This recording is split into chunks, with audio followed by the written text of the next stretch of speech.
Hi, welcome to another episode of Miss Erica's Crazy Costume Catastrophe. This week, Miss Erica is dressed like Spider-Man. This week, be sure to read 1 John chapters 2 and 3 together as a family. We don't know exactly when 1 John, 2 John, and 3 John were written, but people think they were written pretty late after most of Paul's letters. 1 John, 2 John, and 3 John don't really say who they're written by. But because how they're written is almost identical to the Gospel of John, everybody thinks that they were written by the same guy named John. That's why they're called 1 John, 2 John, and 3 John. They're letters written to churches that he was helping, and they were probably churches that were around Ephesus. I got my friends Eliana, Naomi, and Mira to read to us a little bit from 1 John. Take it away, girls. 1 John 2, 1 through 6. My dear children, I write this letter to you so that you will not sin. But if anyone does sin, we have Jesus Christ to help us. He is the righteous one. He defends us before God the Father. Jesus is the way our sins are taken away. And Jesus is the way that all people can have their sins taken away too. If we obey what God has told us to do, then we are sure that we truly know God. If someone says, I know God, but does not obey God's commands, then he is a liar. The truth is not in him. But if someone obeys God's teaching, then God's love has truly arrived at its goal in him. This is how we know that we are following God. Whoever says that God lives in him must live as Jesus lived.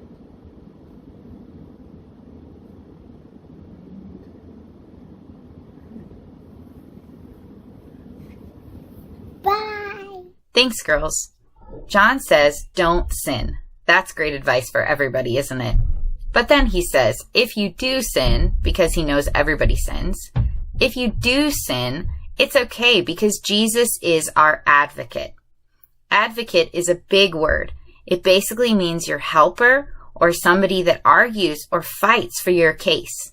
In Greek, the word actually means somebody who is so close to you that they're able to make the right judgment call about what is going on because they're so close to the situation. It was a word that they would use for a lawyer in like a court of law. Have you ever seen a movie or a TV show with a lawyer? A lawyer is somebody who comes into a court and who fights and argues your case before a judge. So if you were caught stealing a puppy, and you went to court, the lawyer would be the person who stood up for you and argued your case. And John here is saying that's who Jesus is. He's our advocate. He's our lawyer. He's so close to us. He understands our story, but he's also the one who stands up and argues our case and fights for us. And you know what's awesome is that he isn't actually arguing and saying, hey, this person didn't do anything wrong, because he knows that you and I always choose out of God's best for us. But Jesus is saying, I haven't done anything wrong. And so I'm going to argue or advocate for them because I haven't done anything wrong. And that's the awesome thing about Jesus being our advocate. The Bible talks about Satan, our enemy, being actually the one who is accusing us and trying to slander our name and say bad things about us and who we are and what we've done. But here we learn that Jesus is our advocate. He is the one standing up for us, arguing our case, defending us, and saying, you know what? That person doesn't need to be punished for their sin because I already died for them. So they get to be declared innocent or righteous because of what I've done. That's how Jesus advocates for us and argues and defends our case. Whenever we sin, the enemy wants us to feel stupid and embarrassed. He doesn't want us to feel guilty about what we've done. He wants us to feel ashamed about who we are.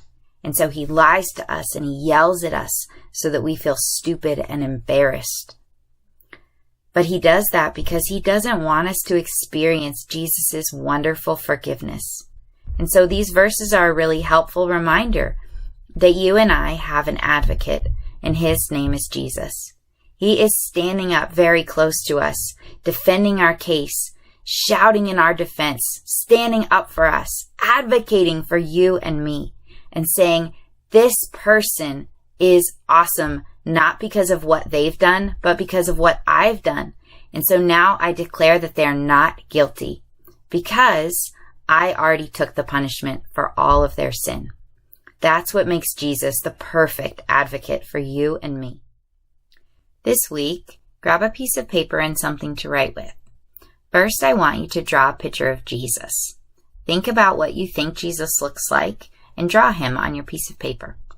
Then I want you to draw a big speech bubble coming out of Jesus' mouth. Then spend some time just sitting and listening to Jesus' Spirit. Ask him, what are you saying on my behalf? What are you saying when you advocate for me? What do you say when you stand up and talk about me and defend my case? And just listen. Then when you think you've heard some things that Jesus says about who you are, write them in the speech bubble. If you don't know how to write yet, that's okay. You can also draw pictures. Talk about what you heard as a family, and then pray together that you would believe all of the awesome things that Jesus says about you when he advocates for you. All right, guys, remember this Sunday is our last week of Family Large Group in the park. So the last week will be at Lake Accotink at 10:30 a.m. at the large shelter by the lake. And then August 1st, we will be back in Arlington and back in Tysons. So be sure to check out How Are We Gathering Safely online. We'd love to see your family there. All right, guys, it's been so fun hanging out with you. Thanks for watching another episode of Miss Erica's Crazy Costume Catastrophe. Bye!